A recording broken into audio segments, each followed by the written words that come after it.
Hello and welcome to my YouTube channel. माझ्या YouTube चॅनलवर तुम्हा सर्वांचं स्वागत आहे. भारतीय रेलमधनं वेकन्सी आलेली आहे. वयोमर्यादा 18 ते 30पर्यंत असणार आहे आणि केंद्र सरकाराची नोकरी असणार आहे. परमनंट जॉब असणार आहे. वेगवेगळ्या स्टेट्समधनं हे नोटिफिकेशन आलेलं आहे. तर चला तर जाऊया ऑफिशियल वेबसाईटवर.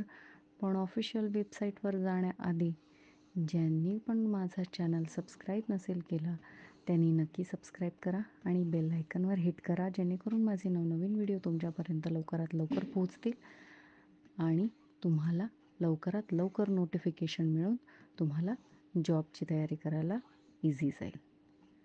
चला तर जाऊया ऑफिशियल वेबसाईटवर. ऑफिशियल वेबसाईटची जी लिंक आहे ती मी या व्हिडिओच्या डिस्क्रिप्शन बॉक्समध्ये प्रोव्हाइड केलेली आहे. तर ऑफिशियल वेबसाईटवर आपल्याला वेगवेगळ्या स्टेट्सच्या जाहीर लिंक दिसतील. त्या लिंकवरनं आपण त्या स्टेटवर जायचं आहे. तर आता मी तुम्हाला PDF दाखवते आहे. ही PDF पाहून आपण जाहिरातीची आहारता पोस्ट आणि एज्युकेशन वाचून घेऊया. चला तर जाऊया ऑफिशियल PDFवर. तर ही आहे ऑफिशियल PDF. तुम्ही पाहू शकता government of India, ministry of railways, railway recruitment boards. तुम्ही पाहू शकता रेल्वे रिक्रुटमेंट बोर्ड पूर्ण इंडियामध्ये आहे. Recruitment of assistant loco pilot ALPसाठी रिक्रुटमेंट आहे. सेंट्रलाइज एम्प्लॉयमेंट नोटीस दिलेली आहे. जसं मी तुम्हाला सांगितलं वेगवेगळ्या स्टेट्समध्ये जागा आहेत. तर ही सेंट्रलाइज एक नोटिफिकेशन आहे.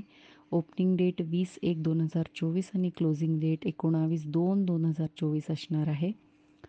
त्यानंतर असिस्टंट लोको पायलटची पोस्ट आहे. लेवल 2 CPC पेमेंट असणार आहे आणि त्यात इनिशियल पे 20,000 म्हणजे 19,900 असणार आहे. Medical standard A1, age on 18-30 म्हणजे कमीत कमी 18 वर्ष, जास्तीत जास्त 30 वर्षे आणि टोटल वेकन्सी तुम्ही पाहू शकता 5,500 पेक्षाही जास्त आहेत. तर इम्पॉर्टंट इन्स्ट्रक्शन आहे. ऑनलाईन ॲप्लिकेशन भरायचं आहे जर तुम्हाला अप्लाय करायचं आहे तर. आणि एज्युकेशनल टेक्निकल क्वालिफिकेशन एलिजिबल आहात का नाही त्यासाठी तुम्ही ही ॲडव्हर्टाईज अगदी व्यवस्थित वाचा, तेव्हाच अप्लाय करा. तर चला जाऊया, पाहूया आपण काय एज्युकेशनल क्वालिफिकेशन इथे मागितलेलं आहे. तर इथे फॉर्म कसा भरायचा आहे. Negative marking there will be negative marking 1/3 mark for every wrong answer. CBT होणार आहे, CBT 1 होणार आहे, CBT 2 होणार आहे. त्यानंतर कॉल लेटर्स देणार आहे तुम्हाला CBT 2साठी. त्यांनीच CBT 2ला जायचं आहे. जनरल इन्स्ट्रक्शन्स दिलेले आहे. समांतर आरक्षण निहाय इथे मुद्दे दिलेले आहे. तर हे पाहू शकता तुम्ही. मेडिकल स्टँडर्ड A1 म्हणजे जनरल फिटनेस दिलेलं आहे, कारण इथे फिटनेसचं पण टेस्ट असतं. Vision, distance vision, colour blindness वगैरे आहे का नाही ते सगळं विजन स्टँडर्ड्समध्ये येतं. त्यानंतर आपण पाहू शकतो इथे क्वालिफिकेशन नॅशनॅलिटी पाहिजे इंडियन. त्याच्यानंतर सिटिझन ऑफ नेपाल और भूतान, टिबेटियन रेफ्युजी हू केम बिफोर 1/1/1962. त्यानंतर SC/ST कॅन्डिडेटसाठी 5 वर्ष रिलॅक्सेशन. OBC नॉन क्रिमिनल असेल तर 3 वर्ष आणि एक सर्व्हिसमॅन पाहू शकता तुम्ही. बाकीचे पाहू शकता female candidate who are widow, त्यांच्यासाठी पण आहे इथे age relaxation. Essential qualification annexure Aमध्ये दिलेलं आहे. 500 रुपये फी असणार आहे ऑल कॅन्डिडेटसाठी आणि SC/ST एक सर्व्हिसमॅन, फिमेल, ट्रान्सजेंडर यांच्यासाठी 250 असणार आहे. Only candidates who attended CBT 1 will get a refund of their examination fee as mention above. Mode of fee payment online आहे. ऑनलाईन फी पेमेंट करायची आहे. आजकाल आपण ऑनलाईन पेमेंट करतोच, त्यामुळे इथे पण ऑनलाईन पेमेंट हे तुम्हाला कसं करायचं ते माहीत असेल.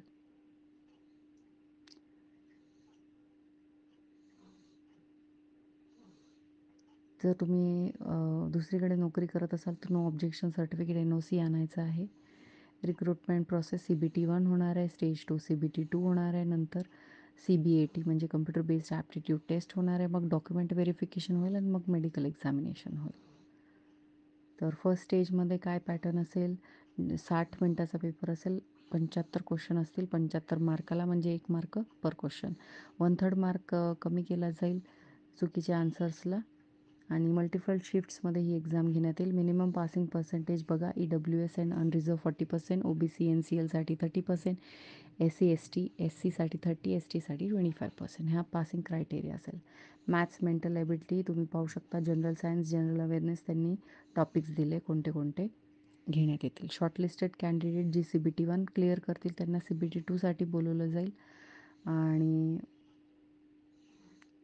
15 टाइम्स द नंबर, म्हणजे कमी कॅन्डिडेट्स बोलवले जातील जे क्वालिफाय झाले. CBT 2चा पार्ट ए आणि बीमध्ये असेल. पार्ट ए 90 मिनटाचं असेल, 100 प्रश्न असतील. पार्ट बी 60 मिनटाचं असेल, 75 प्रश्न असतील. इथे पण निगेटिव्ह मार्किंग असेल, 1/3 निगेटिव्ह मार्किंग. आता पार्ट ए क्वालिफाय करायचा असेल तर तुम्हाला EWS आणि EUR 40%, OBC NCL 30%, SC 30%, ST 25%. Part A shall counted for shortlisting of candidate further stages. आणि 35%. ओके. सिलेबस दिलेला आहे. Maths, general intelligence, basic science and engineering. Syllabus of part B इथे दिला आहे. Qualifying test shall be given on various trade syllabi prescribe directorate general training DGT. आता इथे पाहू शकता qualification of candidate electrical engineering, combination of various streams of electrical engineering. त्यानंतर electronics engineering and combination, mechanical engineering and combination, automobile engineering and combination. CBT पाहू शकता तुम्ही. Document व्हेरिफिकेशनमध्ये काय कोणते डॉक्युमेंट न्यायचे ते, हाऊ टू अप्लाय इथे दिलेलं, ऑनलाईन ॲप्लिकेशन करायचं आहे.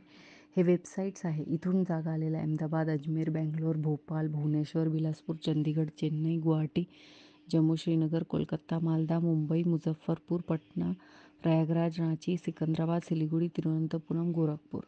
इथून या सगळ्या जागा भरल्या जाणार आहेत. इनव्हॅलिड ॲप्लिकेशन रिजेक्ट होणार आहे. रेल्वे रिझर्वेशन इथे मेन्शन केलेलं आहे. लोको पायलट इथे पाहू शकता तुम्ही. Matriculation SSLC plus IT and recognise institution, किंवा matriculation plus course completed act apprenticeship, किंवा matriculation diploma in mechanical, electrical, electronics, automobile engineering, किंवा combination of various streams of engineering discipline.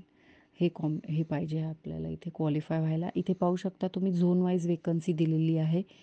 तर पाहू शकता तुम्ही वेगवेगळ्या स्टेट्समध्ये वेगवेगळ्या वेकन्सीज आहे. तर मुंबई पाहू शकता, खूप चांगल्या वेकन्सी आहे. खूप चांगले आहे इथे वेकन्सी, तुम्ही पाहू शकता. टोटल 26,110 आणि 411 वेकन्सीज आहे. एक सर्व्हिसमॅनसाठी पण रिझर्व आहे. तर अशी होती ॲडव्हर्टिजमेंट. तुम्हाला आवडली असेल तर नक्की आपल्या चॅनलला सबस्क्राईब करा. भेटूया अशाच नवनवीन व्हिडिओ सकट. तोपर्यंत बाय.